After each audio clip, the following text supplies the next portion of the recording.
We know we have been several years since your first visit to Mexico City. How does it feel to be back? And what are the differences do you see now with the energy of the Mexican crowd? You know, you the first time you came to Mexico was one generation, and in this moment are another generations that feel vibe and dance with your music. We look forward to it. We love Mexico. We love the energy. We love the fans.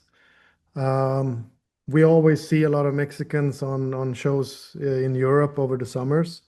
You can see them representing with the flags, so we see a lot of energy, a lot of passion, and yeah, it's beautiful. We can't wait. Which was the first time the first gig as a Swedish House Mafia? Because I remember the first time I saw you in Ultra Music Festival. I think several years ago. Uh, do you remember your first gig in a big festival? And what are the difference between your first big festival and this moment? There's huge Well, difference. that's Yeah. like all what are not the differences?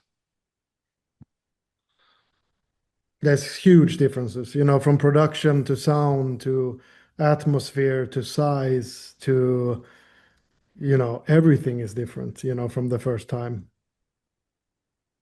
Nice. The show that you are bringing to Mexico has had an incredible visual sonic production.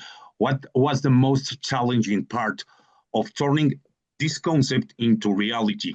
And what do you want that people feel when you are standing in front of you? The vibe, the energy. Yeah. I think that's key. We're close to the fans, and the energy in the stadium is beautiful. Like it's super aesthetic. It's like a picture perfect scenario. So we look forward to seeing it. We've been just seeing pictures and renderings and blueprints, and now we're actually extremely excited to come to Mexico, spend a couple of days, and just dive into the culture and really enjoy the country a little bit and have an amazing show. Maybe one of the challenges is being in the middle. If you're in the center of a show, is kind of a little bit more of a challenge. But it's also, the beauty of it because then you're closer to everybody. You're in the middle of your people. Nice. Talking about your new music, do you think it changed a lot of the sound? What do you want to explore with your new music? I don't know, darker tones, techno textures, deeper emotions. What inspired this new musical direction after so many years of, the mainstream electronic scene, the music that you made? I mean, it's a good question.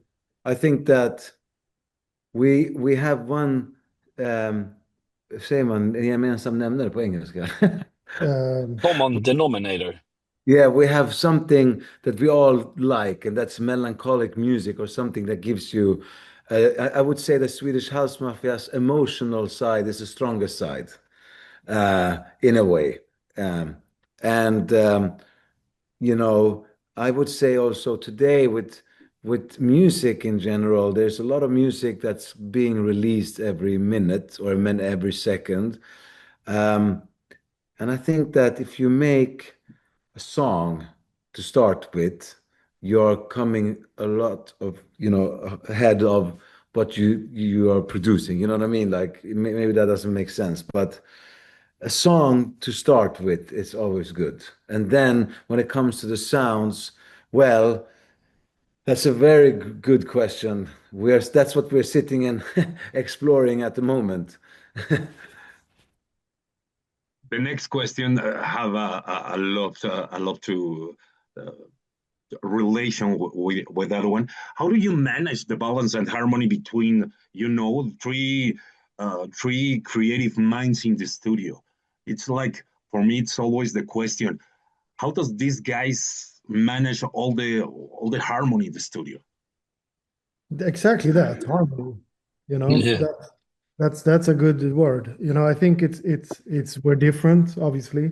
We think different things, but once the harmonies match up, and everybody's in phase, then we know it's a Swedish House Mafia song. Nice. I think you are one of the most important electronic music groups groupations, but always you have this how can I say um, this feeling to discover new sounds, new DJs, new music. Have you? I don't know. I have many names. I think in your LPs and in your music. In this moment, which producer or DJ you can tell me it's gonna be a huge thing in the future? I mean, that's a very good question. Again, you have great questions. Thank you. It's a very broad also question. Yeah, I mean, as an electronic artist right now, it's not a newcomer, but Fred again is, I mean, he's here to stay. Yeah, I think he will be one of the biggest names in electronic music in the future. I mean, he's already. But if you want to know up and coming, up and coming, up and coming, um, well, hmm, There's a lot of great artists out there. there's a lot. I mean, if we have to name any, I mean, But it's uh, hard to know how long they're going to last. yeah, that's why I think Whereas with for Fred me, again, you're definitely right about he's going to be around. But there can be a lot of people that are interesting now that, you never know how long it will last. nice.